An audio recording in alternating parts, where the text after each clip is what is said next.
यह बिहार बोर्ड के बच्चों के लिए सबसे इम्पोर्टेंट सेट तैयार किया गया है, इसलिए अपने दोस्तों के बीच अधिक से अधिक शेयर करें। और फिजिक्स के मॉडल सेट 1 पे बात करेंगे। आज का पहला प्रश्न है कि प्रकाश के परावर्तन के कितने नियम होते हैं। तो दोस्तों, प्रकाश के परावर्तन के 2 नियम होते हैं, इसलिए इसका बी नंबर ऑप्शन बिल्कुल सही होगा। दूसरा क्वेश्चन कह रहा है कि वायु में गमन करती प्रकाश की एक किरण जल में तिरछी प्रवेश करती है, यह किसके कारण हो, यह कैसे होता है, जब यह प्रवेश करती है तो क्या होता है। तो ऑप्शन नंबर ए होता है, यह अपने अभिलंब की ओर झुक जाती है। तीसरा प्रश्न है, निम्नलिखित में किस लेंस को अपसारी लेंस कहा जाता है। तो दोस्तों, अवतल लेंस को अपसारी लेंस कहा जाता है, जबकि उत्तल लेंस को अभिसारी लेंस कहा जाता है। तो यहाँ आपका अवतल लेंस होगा। चौथा नंबर प्रश्न है, किसी बिंब की वास्तविक तथा समान साइज का प्रतिबिंब प्राप्त करने के लिए बिंब को उत्तल लेंस के सामने कहाँ रखना पड़ेगा।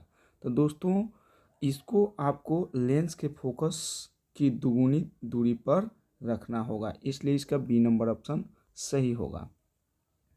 अगला क्वेश्चन है कि मानव नेत्र जिस भाग पर किसी वस्तु का प्रतिबिंब बनाता है उसे हम लोग क्या कहते हैं। तो उसको रेटिना बोलते हैं। रेटिना कहिए या दृष्टिपटल। तो रेटिना या दृष्टिपटल, तो दृष्टिपटल आपको लिखा हुआ है ऑप्शन नंबर डी में है, तो डी होगा। और रेटिना पर बना हुआ प्रतिबिंब जो होता है ये वास्तविक और उल्टा होता है।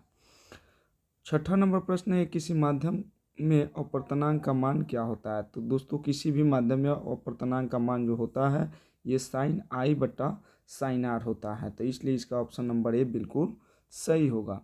7 नंबर प्रश्न कह रहा है, किसी लेंस के आवर्धन का एसआई मात्रक निम्नलिखित में से कौन होगा। तो आवर्धन जो होता है ये अनुपात होता है, इसलिए इसका कोई मात्रक नहीं होता है, इसलिए इसका डी नंबर ऑप्शन बिल्कुल सही होगा कि मात्रक विहीन होता है, क्योंकि इसका कोई भी अनुपात में किसी भी राशि का मात्रक नहीं होता है।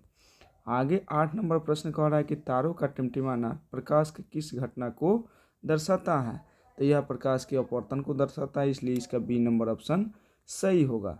9 नंबर प्रश्न कह रहा है, किसी चालक का प्रतिरोध निम्नलिखित में किस बात पर निर्भर करता है। तो दोस्तों, ये चालक की लंबाई पर भी करता है, चालक के अनुप्रस्थ काट के क्षेत्रफल पर करता है, चालक के पदार्थ के प्रकृति पर करता है, इसलिए इसके सारे ऑप्शन सही होंगे, यानी इसका ऑप्शन नंबर डी बिल्कुल सही होगा। तो आगे बढ़ते हैं। 10 नंबर प्रश्न आपको कह रहा है, निम्नलिखित में से कौन विद्युत शक्ति का एसआई मात्रक होता है। तो दोस्तों, विद्युत शक्ति का एसआई मात्रक जो होता है ये आपका वाट होता है। आगे हम लोग बढ़ेंगे। विद्युत परिपथ में विद्युत धारा को मापने के लिए निम्नलिखित में से किस युक्ति का उपयोग किया जाता है। तो ये अमीटर का उपयोग किया जाता है, इसलिए ऑप्शन नंबर सी बिल्कुल सही होगा। 12 नंबर क्वेश्चन आपका कह रहा है कि फ्यूज तार के लिए निम्नलिखित में से कौन सा कथन सत्य है। तो ये आपका प्रतिरोध अधिक होता है और उसका गलनांक जो होता है ये कम होता है, इसलिए ऑप्शन नंबर सी इसका सही होगा।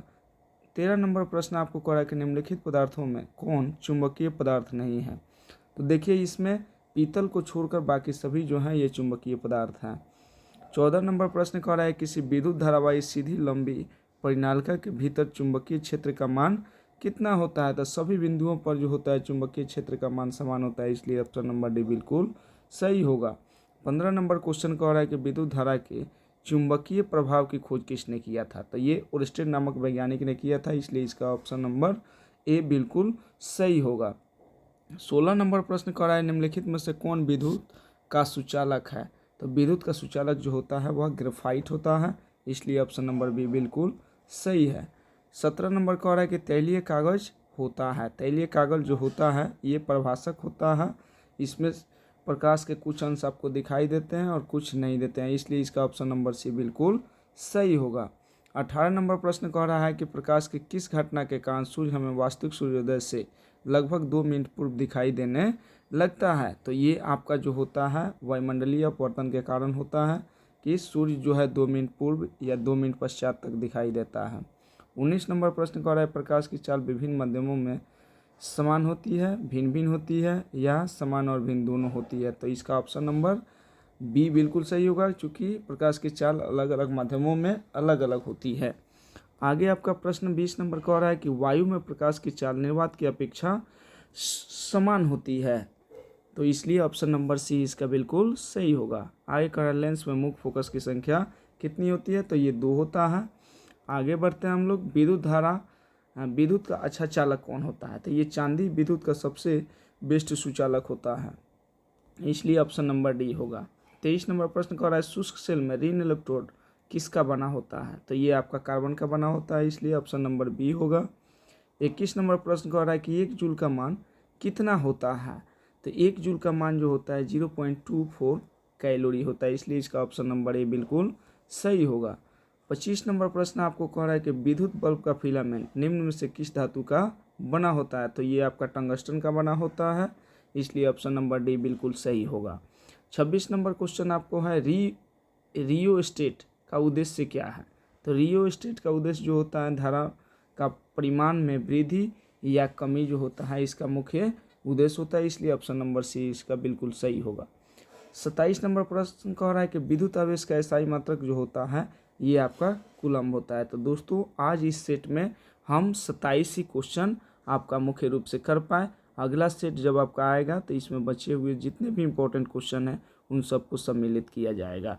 तो इसलिए दोस्तों इस चैनल को अधिक से अधिक लाइक करें, सब्सक्राइब करें और दोस्तों के बीच